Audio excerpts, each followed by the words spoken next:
Silakan Pak. Terima kasih Kang Deddy selaku pimpinan. Assalamualaikum warahmatullahi wabarakatuh. Selamat siang, salam sejahtera buat kita semua. Rekan-rekan Komisi 4 yang saya hormati, Pak Sekjen sekaligus PLT Dirjen KSDAE. Pertanyaan saya pertama, saya ingin langsung dijawab Pak. Terkait dengan konservasi di Taman Nasional Komodo dan urusan harga tiket ini masih merupakan kewenangan KLHK, kewenangan Bapak, kewenangan Ibu Menteri Siti Nurbaya, atau sudah tidak di kewenangan Bapak? Saya perlu tanya ini karena kalau bukan lagi di kewenangan KLHK, saya tidak akan tanya. Dan kita stop rapat ini, Pak. Mohon dijawab itu dulu, Pak. Ya, terima kasih, Pak Atsy. Secara kewenangan jelas ya, Pak, dalam Undang-Undang 590, kemudian dengan Undang-Undang 23 2014, pemerintah daerah, kewenangan konservasi ada di Menteri LHK. Nah, di dalam PP 28 2011 dengan PP 108 pun di KSAKPA pun juga jelas, TN juga termasuk KPA, sehingga posisinya kewenangan sampai saat ini ada di Kementerian LHK. Nah, termasuk kewenangan tarif ada di Bapak, di KLHK? Ya, tentunya dalam kaitan dengan kewenangan untuk kontribusi PNBP yang ditetapkan sesuai PP 12, sementara masih PP itu, Menteri telah mengusulkan memang tarif untuk Taman Nasional Indonesia sudah ada yang masuk per orang itu tadi. Nah, di PP 12. Jadi kita sebatas ketentuan yang berlaku seperti itu. Nah, yang berkembang kalau dikatakan tarif, ini kan harus dilihat Pak. Tadi kan Flow Bamor itu dengan usulan Pak ya. Usulan dalam sebagai penyedia jasa sebagai penyedia sarana wisata. Dalam posisinya jasa lingkungan ya, penyediaan jasa wisata, dia selaku pemegang izin. Dan dia dapat juga dari Menteri LHK kewenangannya. Cukup dulu Pak, ya. Saya mau tanya satu-satu. Nah. Jadi saya ingin garis bawahi jawaban resmi KLHK, kewenangan mengenai konservasi di seluruh Taman Nasional, bahkan termasuk Taman Nasional Komodo, dan bahkan tarif, itu sepenuhnya ada di Menteri LHK. Kementerian Lingkungan Hidup dan Kehutanan. Kenapa KLHK dalam ribut-ribut soal Taman Nasional Komodo terkait dengan kenaikan tarif, hanya ada satu pernyataan yang kami rekam, Pak, dan rakyat itu rekam pada tanggal 11 Juli terkait dengan polemik soal kenaikan tarif. Waktu itu KLHK hanya bilang bahwa tarif ini rujukannya pada PP nomor 12 tahun 2014. Kenapa KLHK selama ini diam, Pak? Bapak tidak merasa kewenangan Bapak dilangkahi ketika ada pihak lain yang mengatakan bahwa tarif masuk menjadi 3.750.000 dan kemudian ada paket 15 juta. Paket 15 juta ini Pak mandatori atau opsional Pak? Karena terus terang masyarakat NTT menanggapinya begini Pak. Di satu sisi omong konservasi. Karena konservasi ada studi daya dukung dan daya tampung wisata, maka harus dibatasi jumlah pengunjung. Tetapi kenapa kok ujungnya ada semacam komersialisasi secara brutal melalui monopoli satu pihak, satu perusahaan tertentu yang boleh menjual paket 15 juta. Jadi teman-teman saya jelaskan dulu. Di Taman Nasional Komodo ada beberapa destinasi yang menjadi tujuan. Yang pertama saya sebut saja Pulau Komodo, di sana ada komodo. Ya, ini Loh Liang kalau tidak salah. Di dekat situ ada namanya Long Ping Beach, pantai beach yang lebih panjang. Lalu ada Pulau Padar, di depan Pulau Padar ada namanya Ping Beach. Lalu ada yang namanya Taka Makassar sebagai tempat untuk diving, untuk bertemu dengan Parimanta. Lalu ada yang namanya Pulau Rinca, ya, dan ada satu namanya Gua Kalong, betul ya Pak ya? Ini adalah destinasi-destinasi yang biasa dikunjungi oleh wisatawan manapun. Mereka jual paket 2 hari, 3 hari pasti ke sini. Dalam konteks paket yang namanya EV itu Pak, yang 15 juta, 5 destinasi mulai dari Pulau Komodo, Long Ping Beach, Padar, Ping Beach, dan Taka Makassar, ini semua menjadi monopolinya perusahaan tertentu. Harus bayar 15 juta baru bisa masuk ke sana. Tersisa buat yang tidak bisa membayar 15 juta, itu silakan Anda kunjungi lihat komodo di Pulau Rinca. Sekarang sudah dibangun bagus kok. PUPR sudah buat bagus. Lalu untuk menghibur masyarakat terus disuruh jalan-jalan ke Gua Kalong.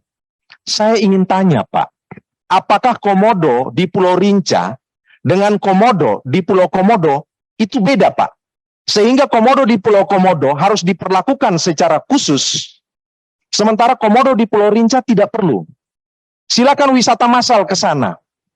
Tolong KLHK atau pihak yang berwenang, jangan menipu presiden. Jangan kasih informasi distortif kepada presiden, sehingga presiden mengatakan, kalau mau lihat komodo ke Rinca aja, atau di Rinca komodonya sama dengan di Pulau Komodo. Bicara Taman Nasional Komodo, Pak. Satu kawasan konservasi terintegrasi. Satu bentangan alam. Kenapa perlakuannya diskriminatif? Kenapa berbeda? Dalam paket 15 juta itu,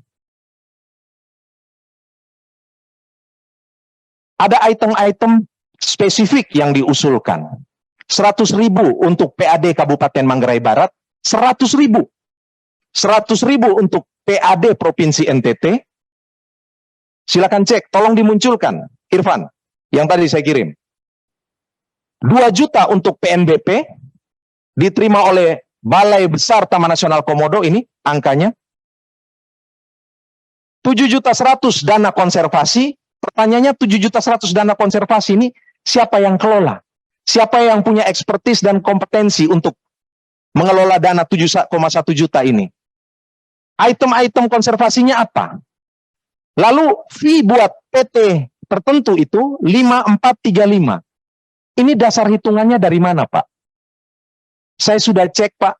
Masyarakat pelaku pariwisata bilang, kakak, kalau 15 juta ini jalan dan monopoli oleh satu perusahaan ini, kakak, maka tidak akan ada lagi wisatawan mancanegara ataupun wisatawan domestik yang mau ke Labuan Bajo hanya untuk pergi ke Pulau Rinca dan Gua Kalong. Karena mereka tidak lagi punya akses untuk di sini. Padahal bicara konservasi, saya kira pariwisata ini adalah based on conservation, yang kedua based on community. Pariwisata berbasis community. Dan ini semua ditabrak, Pak. Terus terang, ini semua ditabrak. Ya, jadi tolong dijawab. Nanti saya akan kejar lagi, Pak. Tolong dijawab dulu. Ini PT tertentu ini mandatori atau opsional? Karena terkesan mandatori dan melakukan monopoli. Kalau monopoli di 5 destinasi itu dan harus bayar 15 juta, itu bertentangan dengan undang-undang persaingan usaha sehat atau tidak? Hari ini sudah ada lembaga KPPU. Tolong dijawab dulu. Baik, Bapak Ibu yang saya hormati, kita sudahi dulu ya pertanyaan-pertanyaan. Esensinya kan itu yang ditanyakan dari seluruh rangkaian ini, satu esensi saja. Dan dipersilakan Pak untuk memberikan penjelasan. Dan kita ini penjelasannya saja tidak penting. Andai kata seluruh regulasi itu dianggap bertentangan dengan prinsip-prinsip konservasi, prinsip-prinsip keadilan, prinsip-prinsip menghormati lokal wisdom, mau nggak merubah? Terima kasih. Ya, terima kasih pimpinan dan Bapak Ibu yang saya hormati atas masukan dan catatan yang telah disampaikan. Kami ingin menguatkan kembali yang telah dipaparkan tadi dalam posisinya penyedia jasa wisata alam yang kita sudah tahu dan sudah kita bahas, PT Flow Bamor ini, Pak. Ini kan mengusulkan kepada pemerintah itu paket wisata ya Pak. Dan kita tentunya dalam kaitan dengan usulan ini tetap telah menyampaikan di paparan tadi juga 8 langkah yang harus dilakukan untuk usulan PT Flow Bamor ini. Dan pasti kami juga akan dekati dengan kebijakan pengelolaan kawasan konservasi khususnya Taman Nasional. Mulai dari Undang-Undang PP dan Peraturan Menteri kami. Dalam posisi tadi pemerintah... Sorry, jangan panjang-panjang deh. Ya. Masyarakat saya di NTT lagi nonton. Ya, Pak. Ini kualitas siaran juga lagi buruk. Saya nggak tahu disabotase atau tidak nih. Ini saya ngomong terus terang. Ya. Ya, Bapak jawab aja. Itu mandatori atau opsional? Ini mau saya jelaskan setelah ini. Karena kalau tidak kan, tadi kan saya sudah sampaikan Pak. Dengan apa adanya kami sampaikan. Itu usulan dari salah satu calon penyedia jasa wisata dan ketentuan yang berlaku kami yang harus memberikan izin itu. Dan berarti di situ kita kenal dengan PP tarifnya. Yang kita sampaikan tadi, ini bukan berlaku sebagai umum, ini pilihan. Paket wisata pilihan bagi pengunjung dalam posisinya yang dikelola oleh pelaku penyedia, salah satu pelaku penyedia Pak. Ini opsional berarti, bukan mandatori 15 juta terus langsung diberlakukan. Kalau enggak, kenapa kemarin kita terus langsung tidak berlakukan? Masih diundur, masih 1 Januari. Itu berusaha usulan Pak. Dan kalau kaitan kami sekarang harus menyampaikan ya apa adanya, kami sekarang sedang melakukan evaluasi dalam posisi usulan ini. Nah, sehingga peran dari pemerintah, khususnya Ibu Menteri yang menjadi punya kewenangan, ini sebenarnya kita juga sedang melihat dalam posisi fasilitasi yang dia usulkan, bukan masuk tarif yang, ya ini langkah-langkah yang tadi Pak.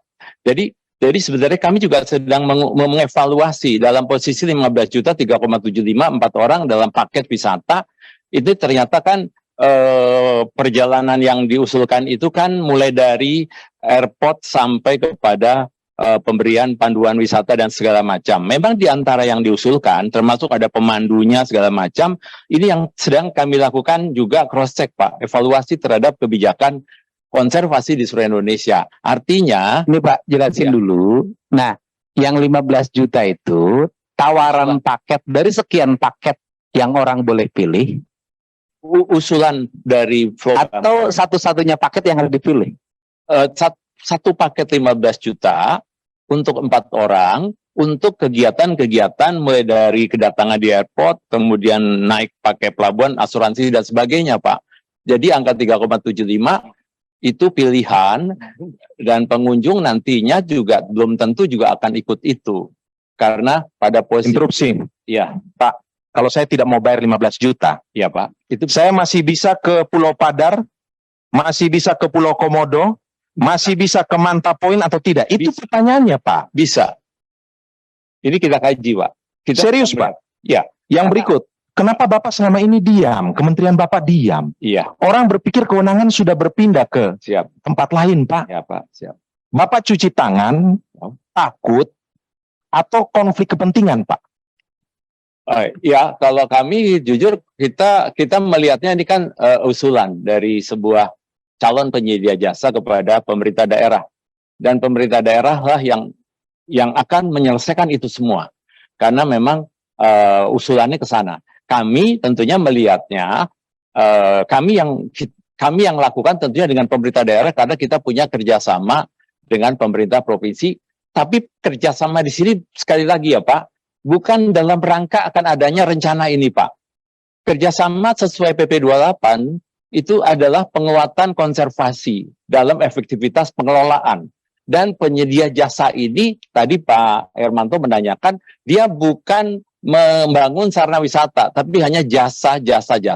Nah, jasa-jasa ini Pak, yang kita evaluasi, itu tidak boleh terdampak ke yang selama ini sudah mendapatkan dari tata kelola yang sebelumnya. Karena jasa yang kita berikan kepada penyedia jasa, dia wajib melibatkan masyarakat dalam hal jasa-jasa apapun di situ. Bentar, bahasa Bapak agak rumit kalau tonton orang Pak. Ya. Bahasa kan sederhana. Ya. Ada tawaran paket wisata 15 juta. Usulan. Apa? Kan oke lah, usulan tawaran, ya kan? Apakah itu satu-satunya paket? Artinya gini, orang kalau pergi ke Komodo harus beli paket itu. Kalau tidak beli paket itu, maka dia tidak bisa berwisata. Atau itu hanya sepaket aja. Mau pakai paket itu mangga, yang punya duit, yang lain bisa beli paket sendiri. Ya kan, datang naik pesawat harga sekian, nanti beli tiket sekian, berkunjungnya boleh hanya ke satu objek, gitu loh Pak.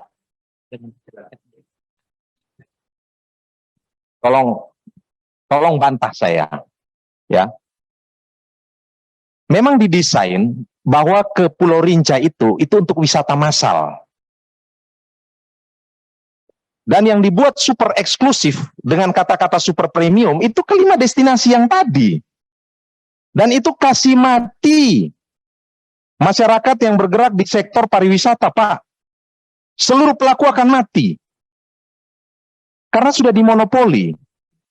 Kita searching aja berita. Ada berita yang mengatakan orang miskin tidak boleh kok berwisata ke Taman Nasional Komodo. Makanya saya bilang, Pak Sekjen, lebih baik Pak Sekjen omong aja. Misalnya ini bukan kami kok. Tapi tegas. Makanya tadi saya tanya pakai bahasa orang Timor aja. Pak Sekjen takut, ditekan, terjebak konflik of interest atau apa? Ya kan ini aja kan nanya-nanya kayak gitu. Pak, demo besar-besaran di sana itu karena 15 juta itu dianggap monopoli, Pak. Dan tidak boleh lagi agensi-agensi itu masuk ke yang saya katakan tadi. Pulau Komodo, Long Beach, Longping Beach, tidak bisa lagi. Hanya tersisa 2 itu tadi. Lalu dibuat agak bagus-bagus dalam bentuk Jurassic Park, Kang Deddy, yang kita pergi. Di Loh Buaya itu kalau tidak salah. Kalau saya salah ya tolong diluruskan. Silakan kita berdiskusi. Ya tapi mohon bapak-bapak sekalian ini pakai hati nurani juga. Makanya terus terang kesannya bicaranya konservasi, pembatasan pengunjung dengan cara menaikkan tarif, tapi ujungnya adalah monopoli. Itu yang orang baca. Kenapa ujungnya kok jualan paket? Saya nggak bodoh-bodoh amat, Pak. Nggak bodoh-bodoh amat, Pak. Saya duduk di sini pertaruhkan integritas dan kredibilitas. Dan idealisme, Pak. Ini belum lagi saya ngomong. Kasih tunjuk satu lagi. Ervan, kasih tunjuk lagi satu. Saya mau ngomong lah. Biar kita buka-bukaan. Hutan Bowosi, Pak. Saya baru pulang dari sana. Kasih tunjuk foto. Ini saya mau kasih tahu ke teman-teman Komisi 4. Hutan Bowosi ini adalah hutan tutupan.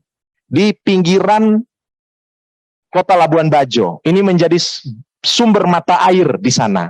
Ini, Pak, Kang Deddy, ini hutan Bowosi, ini 30 hektar dibabat oleh KLHK lewat BPDAS. Jadi negara membabat hutan untuk dijadikan tempat persemaian benih. Tolong jelaskan ke kami. Babat hutan untuk buat benih. Ini pohonnya udah besar-besar di sini nih. Ini panas mau mati waktu saya ke sana. Rik. Dan mengancam, menambah krisis air di sana. Ini kerjaan siapa? Kerjaan KLHK. Babat hutan, Pak, 30 hektar. Di pinggir Kota Labuan Bajo. Pernah bicara dengan Komisi 4? Tidak pernah. Lalu yang ditanam di situ apakah vegetasinya sesuai dengan kondisi? Enggak. Bibitnya, benihnya didatangkan dari luar NTT. Cocok atau tidak? Belum tentu. Pak, kenapa kalau mau buat pusat persemaian benih, kenapa tidak sewa tanah lain yang masih nganggur, lahan tidur, Pak? Lahan milik desa-desa yang ada di sana, dengan melibatkan masyarakat, Pak. Ini, lihat, 30 hektar nih, ini. Saya datang loh, Pak, bukan cuma ngomong, saya datang nih, Pak. Sampai di sana saya cuma ketemu sama pekerja lapangan. 30 hektar hutan dibabat. Itu gimana, Pak? Untuk kepentingan siapa ini, Pak? Kenapa pohon-pohon besar dibabat, Pak? Dan informasi bukan cuma 30 hektar.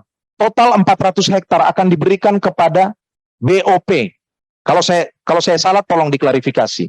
Badan Otorita Pariwisata Labuan Bajo Flores. Atas dasar apa hutan ini tiba-tiba dialihfungsikan sampai 400 hektar? Sekarang mata air ada sekitar 3-12 mata air sudah mati di sana, Pak. Kita diajarkan menanam pohon, bukan membabat. Ini kalau buat berita di media, di Kompas, babat 30 hektar untuk tanam benih. Itu masuk akal atau tidak gitu loh, Pak. Untuk sementara saya kembalikan dulu. Baik, silakan, Pak. Bapak pasti pusing ya? Enggak, Pak. Oh enggak, ya Iya. udah, kalau nggak pusing nggak apa-apa. Soalnya kan apa yang saya Bapak lakukan itu kan hanya menjalankan perintah. Iya. Iya, gitu. Baik, Pak Anzid, catatan-catatan Pak Anzid tentu kami analisis lagi, Bapak ya. Ini menarik karena memang kami sendiri dalam posisi usulan ini, oke lah, kemarin kami meresponnya tidak cepat, dan sekali lagi karena itu ada di pemerintah daerah dan itu usulannya yang bersangkutan, tapi kami ingin tekankan lagi bahwa paket ini hanya berupa usulan, Pak, baru, belum penetapan, dan kewenangan Menteri LHK ada di sini, dan kita akan termasuk mengevaluasi yang tadi disampaikan Pak Sutrisno semua tentang dana konservasi yang juga tidak bisa main lepas-lepas saja, karena kaitan dengan 590 kita juga menjaga pasal-pasal ini, dan itu belum ada regulasinya. Itu juga menjadi catatan kami dari yang dia masukkan 15 itu, termasuk boleh airport. Ada catatan sih sebenarnya dalam posisi kita melihat bagaimana selama ini kapal-kapal yang dari luar itu masuk ke sana, ngedrop terus masuk, itu tidak bayar. Dalam posisinya evaluasi kita juga untuk bagaimana penanganannya itu jadinya supaya perdagangan, perhubungan dan sebagainya menjadi mitra kita juga. Dan Pak Ansi, kami ingin sampaikan juga ya, karena ini masih dalam proses evaluasi atas usulan dari salah satu penyedia jasa wisata alam, PT Flabamor ini, kami juga dalam kaitan dengan tadi opsional, ini merupakan pilihan, Pak. Karena yang kita lihat sampai saat ini juga belum berlaku, dan paket-paket yang lain pun tetap jalan, terbukti bahwa banyak travel agen tour operator yang juga mewakili paket wisata juga ke pulau-pulau di Taman Nasional Komodo ini. Jadi informasi Pak Ansi juga kami catat, tapi yang pasti Pak, angka yang akan ditetapkan ini, kita juga akan sampaikan bahwa ada pengaturan yang berlaku untuk keluarnya sebuah angka. Jadi kalau tadi Pak Ansi begitu sangat banyak menyampaikan apa yang terjadi di lapangan, kami catat Pak.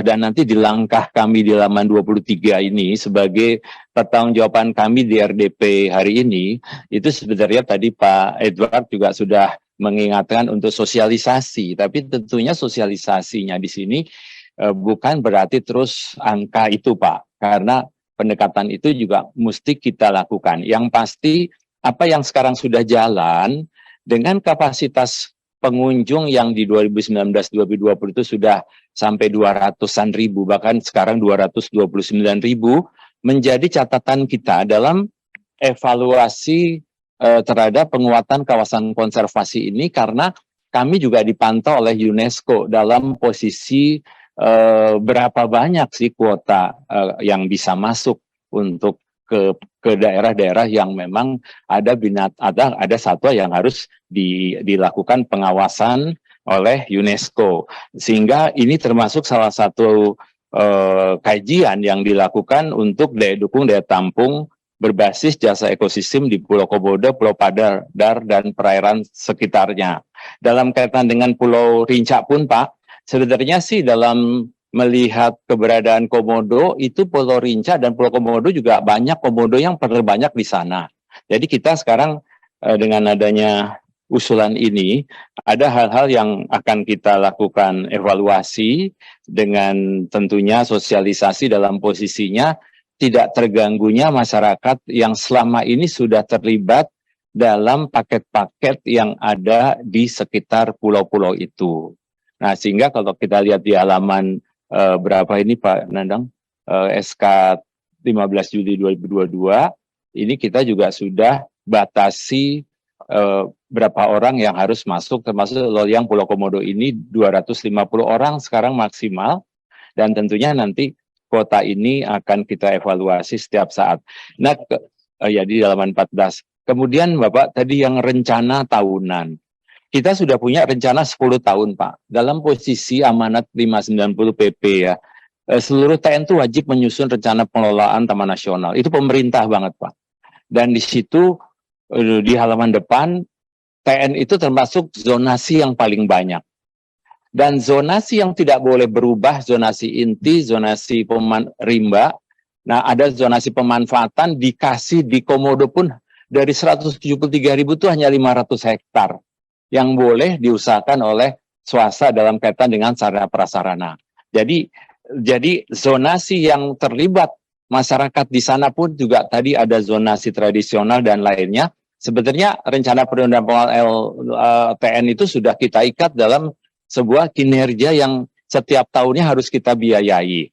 Jadi ketika bicara salah satu ya Pak, karena yang sekarang ada itu penyedia jasa wisata alam itu adalah koperasi Pak, yang juga telah memberikan kontribusi PNBP kepada kami, sehingga koperasi ini juga tidak boleh terganggu dengan adanya paket wisata yang diusulkan oleh Frabomor ini. Jadi kami mohon izin dan mohon maaf Bapak, kalau sampai RDP ini kita masih harus melakukan evaluasi dan keputusan untuk diundur menjadi nanti awal tahun itu akan disertai dengan langkah-langkah kami dengan pemerintah daerah. Cukup segitu dulu Pak Ansi, nanti sambil berjalan karena Bu Alin sudah menanyakan. Baik, terima kasih. Kesimpulan. 1. Komisi 4 DPR RI mendorong Kementerian Lingkungan Hidup dan Kehutanan, CKIU, Direktorat Jenderal Konservasi Sumber Daya Alam dan Ekosistem untuk melaksanakan program pemberdayaan serta peningkatan kapasitas masyarakat yang ada di dalam dan sekitar kawasan Taman Nasional di seluruh Indonesia, termasuk Taman Nasional Komodo, sehingga dapat berperan aktif dalam kegiatan operasional wisata alam, termasuk di dalamnya sebagai operator wisata alam dan pengembangan kerajinan tangan berbasis kearifan lokal. Setuju? Bentar Kang Deddy. Pak. Saya belum setuju. Di poin pertama dan kedua itu harus bisa menjawab dua hal yang kita diskusikan panjang lebar tadi. 1, saya kasih tawaran konkret. Komisi 4 DPR RI mendesak KLHK untuk membuat pernyataan resmi bahwa pengelolaan Taman Nasional Komodo sepenuhnya berada di sepenuhnya menjadi kewenangan KLHK. Itu harus ditegaskan. Karena itu menjadi problem. Itu poin pertama. Poin kedua, Komisi 4 DPR RI mendesak KLHK untuk menolak kenaikan tarif 3,75 juta karena terus terang dasar hukumnya tidak ada, belum ada studi yang komprehensif, dan tidak menunjukkan keberpihakan kepada masyarakat. Kira-kira itulah substansinya. 2 itu baru yang lain silakan mengikuti. Terus tambahin.